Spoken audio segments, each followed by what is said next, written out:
Shalom Ubracha, nous poursuivons avec la 6e Mishnah du 9e Pérec, l'Il Nishmat Raphaël Yaakov Ben Peretz Laurent. La Mishnah nous enseigne ici le din de Betsat Asheretz Ameru Kemet.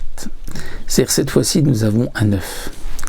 Un œuf, nous dit le Barthénora, d'un Sheretz, parce qu'il y a dans les 8 Shratzim mentionnés dans la Torah, les 8 reptiles de la Torah, il y en a qui pondent des œufs, comme la tortue, le lézard, les limaces. Et lorsque le Sheretz a pondu un œuf, et que, si on peut dire, le poussin, je sais pas, c'est pas le mot du poussin, le mot s'appelle effroir, même pour le petit, donc de la tortue ou du lézard, mais donc pour le petit, le effroir qui se trouve à l'intérieur, s'il est Meru Kemet, c'est-à-dire que il y a une forme, il y a quelque chose à l'intérieur, Théora, malgré tout, l'œuf ne communique pas l'impureté à l'extérieur, étant donné qu'on ne peut pas atteindre le petit qui se trouve à l'intérieur, un peu comme nous l'avons vu dans la Mishnah précédente, que le shomer, donc ici le gardien du effroir qui est impur, ne communique l'impureté que s'il est percé, que si on peut atteindre le effroir. Et comme là, l'œuf est complètement fermé, donc si on a touché l'œuf, Théora, on est pur, donc l'œuf reste pur. Betsat Asheretz Ameru Kemet. Donc la Betsat d'un Sheretz qui est impur, parce que ici on parle d'un petit Sheretz qui commençait donc à se former et qui est mort, bien sûr, parce que il faut que ce soit le effroir de l'intérieur qui est mort, qui va communiquer l'impureté.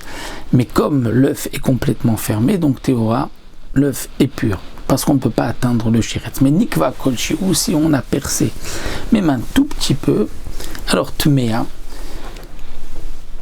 l'œuf communique l'impureté, même si on n'a pas touché le Sheretz qui était en train de se former à l'intérieur, étant donné que l'œuf est chômère et fait passer l'impureté si on peut toucher l'intérieur. Et là, puisque ça a été percé, on peut toucher l'intérieur, ne serait-ce qu'avec un cheveu.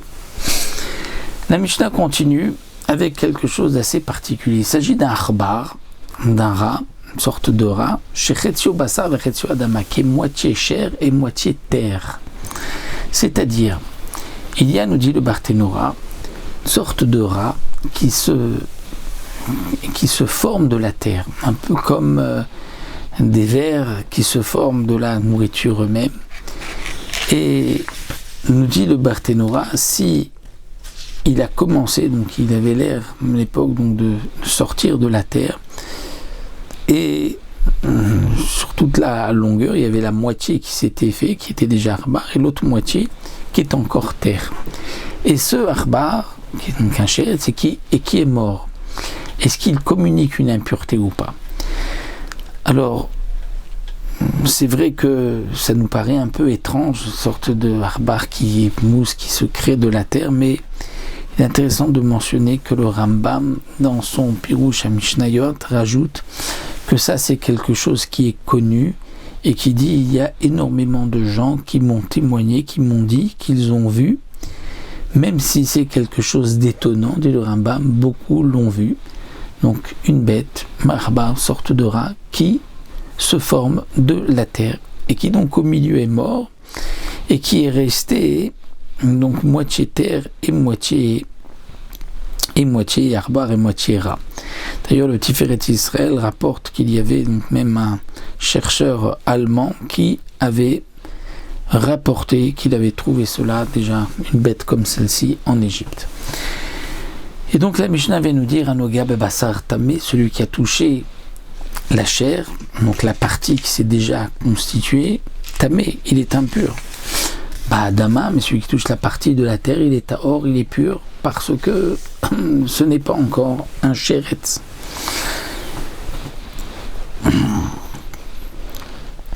Rabbi Yehuda Omer Afanoga Ba'adama Shkeneged Abasar Tamir. Rabbi Yehuda nous dit, même celui qui touche Ba'adama à la terre, qui est en face, Shkeneged Abasar, c'est-à-dire qui est